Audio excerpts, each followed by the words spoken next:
Hello students, today we are going to learn about sentence. ठीक है, आज हम लोग सेंटेंस के बारे में पढ़ेंगे। आप बचपन से बोलते आ रहे हो सेंटेंस, जो भी आप बोलते हो दैट मीन्स अभी मैं आपसे बात भी कर रहा हूँ तो ये क्या, मैं किसके जरिए बात कर रहा हूँ? सेंटेंस के द्वारा ही, ठीक ना। आपसे कम्युनिकेशन डेवलप हो पा रहा है किसके द्वारा? सेंटेंस के द्वारा। अगर मुझे सेंटेंस के बारे में या आप लोगों को सेंटेंस के बारे में कुछ जानकारी रहता ही नहीं, ठीक ना, तो क्या हम लोग कम्युनिकेट कर पाते एक दूसरे को? नहीं, ठीक है। तो जैसे पहले हम लोगों ने क्या सीखा था? पहले बचपन में हम लोगों ने सीखा अल्फाबेट के बारे में, ठीक ना, जैसे ए बी सी डी। उसके बाद वर्ड से हम लोग आए किस पर? लेटर से आए, फिर क्या चुके? वर्ड पे आए, ठीक है।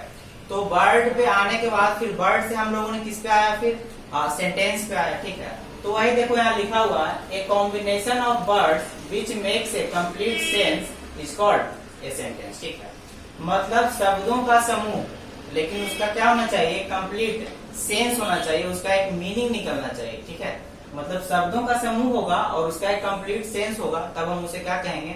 सेंटेंस कहेंगे, ठीक ना। जैसे हम लोग वर्ड को कैसे डिफाइन कर सकते हैं? वर्ड को कह सकते हैं ए कॉम्बिनेशन ऑफ लेटर्स, ठीक ना, मतलब अल्फाबेट का जो कॉम्बिनेशन होगा, लेकिन हाँ उसका एक मीनिंग निकलना चाहिए, उसे हम लोग क्या कर देंगे?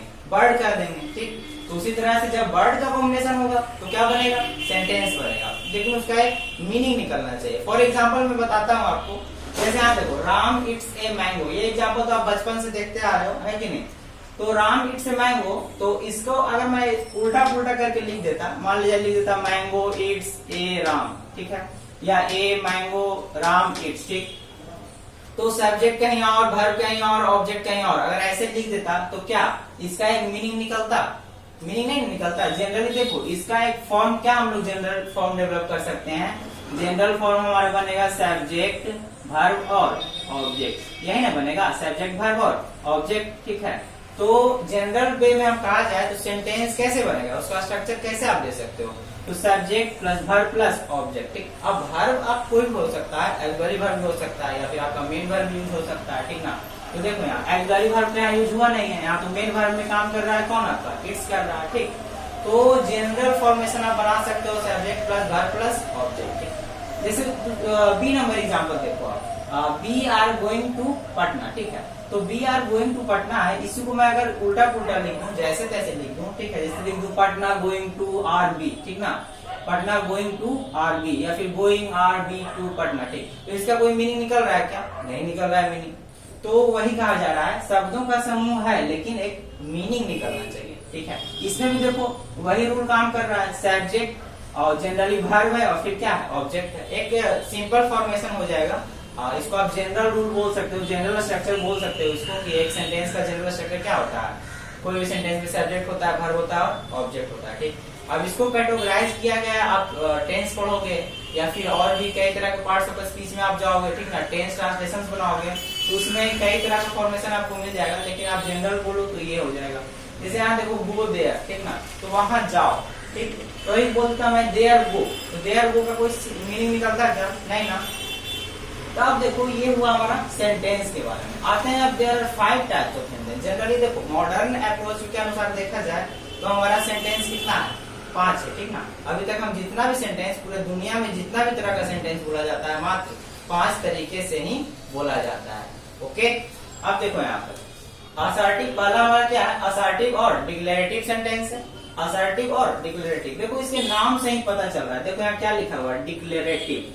डिक्लेरेटिव मतलब क्या होता है? डिक्लेयर मतलब घोषणा करना, ठीक है, किसी भी चीज को घोषणा करना। जैसे मैं बोलूं, अभी अभी मान लीजिए बोलूं कि तुम अभी कॉपी किताब निकाल करके पढ़ाई करो, ठीक।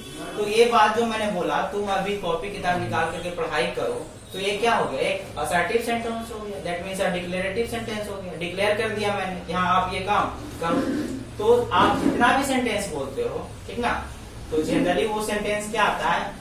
डिक्लेरेटिव सेंटेंस में। हाँ, उसका एक शर्त है कि डिक्लेरेटिव सेंटेंस का एंड जो होगा ना, उसका फुल स्टॉप के साथ एंड होगा। डिक्लेरेटिव सेंटेंस जो आपका होगा ना, असर्टिव या डिक्लेरेटिव सेंटेंस, उसका जो एंड होगा वो क्या चीज होगा?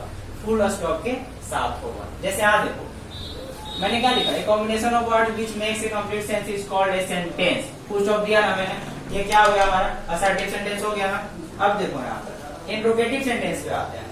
इंट्रोगेटिव सेंटेंस में देखो जनरली क्या है?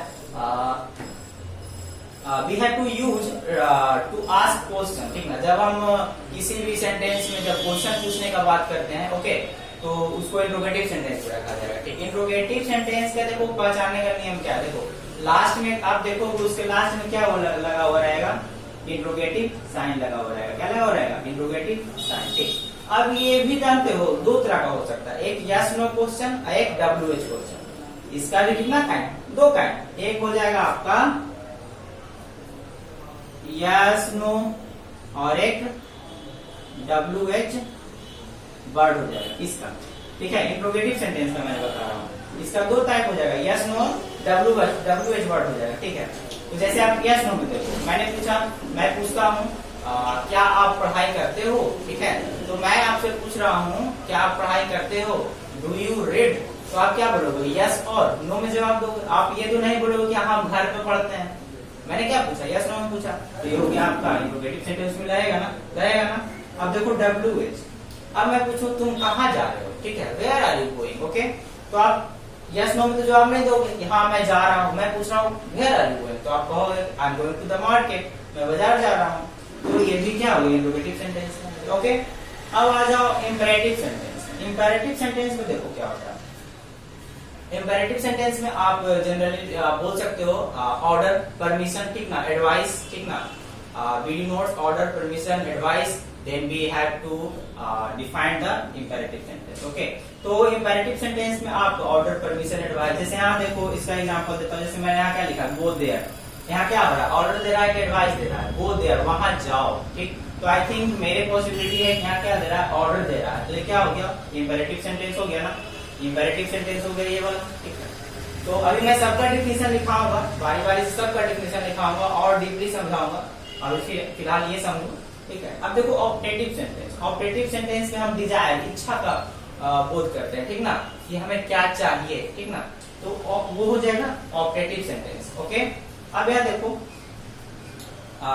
एक्सक्लामेटरी। एक्सक्लामेटरी सेंटेंस में देखो क्या होता है। एक्सक्लामेटरी सेंटेंस में जैसे हम कोई भी चीज बोलते हैं, सडन फीलिंग और इमोशन, अचानक से कोई भी इमोशन हमारे अंदर जगता है, ठीक ना।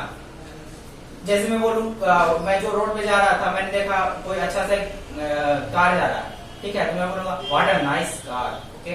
हाँ, तो ये अचानक से निकल गया, ठीक है। हम थोड़ी ना सोच समझ के बोलते हैं कि अच्छा ये अच्छा गाड़ी जा रहा है, जिसको बोलेंगे अच्छा ये अच्छा गाड़ी है, व्हाट अ नाइस कार। नहीं, ऐसा तो नहीं करते हैं। तो कोई भी चीज जब अचानक निकल जाए, ठीक ना, अपने तुम्हारे मौत से अचानक निकल जाए, ठीक है, that means a sudden feeling और emotion, then we have to say that sentence is exclamatory sentence, okay. ये था हमारा एक्सक्लामेटरी। अब देखो ये पांचों जो आप देख रहे हो, ये 5 टाइप्स आप जितने देख रहे हो, ये 2 फॉर्म में हो सकता है हमारा, अफर्मेटिव और निगेटिव में। अब आप बचपन से पढ़ते आ रहे हो कि अफर्मेटिव सेंटेंस, निगेटिव सेंटेंस, ठीक। तो अफर्मेटिव सेंटेंस, निगेटिव सेंटेंस इसका टाइप नहीं होता है, सेंटेंस का टाइप नहीं होता है। अफर्मेटिव सेंटेंस और निगेटिव सेंटेंस क्या होता है? इन पांचों का फॉर्म होता है, ठीक ना। दैट मीन्स ये भी अफर्मेटिव हो सकता है, निगेटिव हो सकता है, ये भी अफर्मेटिव निगेटिव हो सकता है, ये भी हो सकता है, ये भी और ये भी, ठीक ना। तो पांचों 2 फॉर्म में पाए जा सकते हैं, ठीक है, अफर्मेटिव और निगेटिव में। वो मैं बताऊंगा अभी, जैसे आप समझ लो यहाँ। जैसे मैं क्या बोलता हूँ, आई नो हिम, ठीक, मैं उसे जानता हूँ। आई डोंट नो हिम, मैं उसे नहीं जानता हूँ, निगेटिव में बन गया, लेकिन है असर्टिव का है। तो बारी बारी सबका मैं बताऊंगा अभी, ठीक ना। तो अभी इसका डिफिनेशन भी लिखूंगा और फिर अभी समझाऊंगा, ठीक है। ओके, तो अभी मैं लिखता हूँ डिफिनेशन इसका।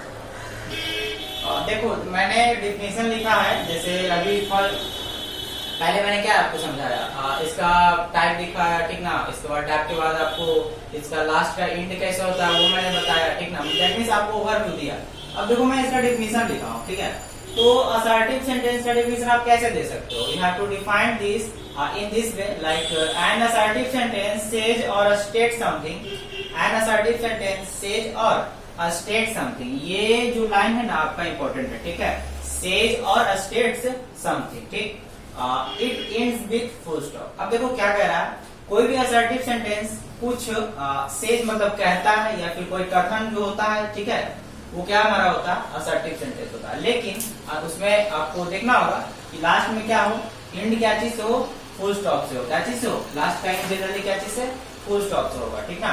तो अब देखो एग्जांपल ए में, the man is looking at the bird, the man is looking at the bird, ठीक है। तो एक असर्टिव सेंटेंस है, ठीक ना। अब इसी का देखो, he does not read in the class, he does not read in the class, वह क्लास में नहीं पढ़ता है, ठीक।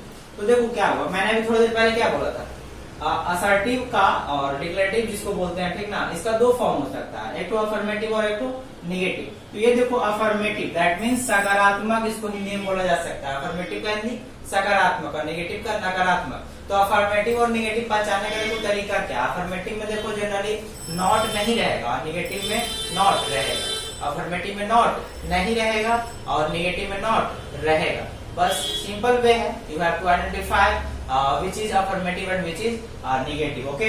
That means यहाँ देखो, यहाँ नॉट है तो ये क्या हो गया हमारा निगेटिव हो गया ना, और ये क्या हो गया हमारा अफर्मेटिव हो गया, ठीक है।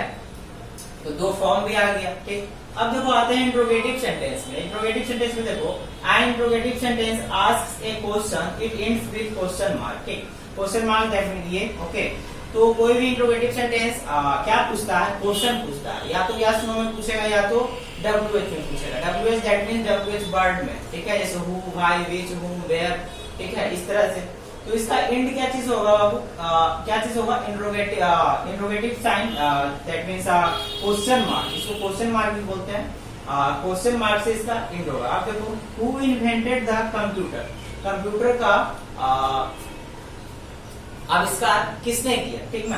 तो एक क्वेश्चन बन रहा है, तो इसका जवाब आप क्या चीज में दोगे, यस नो में दोगे, नहीं ना, WH में दोगे, क्योंकि यहाँ देखो WH, इस पहचान सकते हो WH यहाँ है ना, WH वर्ड क्वेश्चन हो गया। ये इंट्रोगेटिव का है दो फॉर्म, ठीक ना, एक WH और एक यस नो। लेकिन इसका भी दो फॉर्म होगा, क्या चाहिए, अफर्मेटिव और निगेटिव में होगा। जैसे ये देखो, डू यू नो हिम, क्या तुम, डू यू नो हिम, क्या तुम उसे जानते हो। इसका निगेटिव भी तो बना सकते थे, do you not know him, do you not know him, समझ गए। तो अभी ये क्या है, अफर्मेटिव फॉर्म में है, और इसी का जब यहाँ पर do you not know him लिखेंगे तो ये क्या चीज में बन गया बाबू, निगेटिव में बन गया, okay. Do you not know him ये क्या चीज बन गया, और निगेटिव में बन गया। तो इसका भी दो फॉर्म मैंने दिखाया, अफर्मेटिव और निगेटिव में, ओके। तो ये था हमारा अफर्मेटिव और इंट्रोगेटिव का लेक्चर, ठीक ना। और सेंटेंस का इसमें मैंने जो बताया और टाइप्स बताया और डेफिनेशन बताया, और बाकी का जो रिमेनिंग रह गया है दैट मींस इंपरेटिव, ऑब्जेक्टिव और एक्सक्लेमेटरी, वो हम लोग अब नेक्स्ट लेक्चर में देखेंगे, ठीक है। तो पहले आप इतना समझिए, पढ़िए, ठीक है। और कोई भी अगर समझने में प्रॉब्लम होता है तो आप व्हाट्सएप के जरिए आप संपर्क करो, ठीक ना। तो व्हाट्सएप नंबर तो आपको ग्रुप में प्रोवाइड किया ही गया होगा। तो मिलते हैं नेक्स्ट लेक्चर में, इससे रिलेटेड क्वेश्चंस आपको प्रोवाइड किए जाएंगे, आप प्रैक्टिस करोगे। Thank you.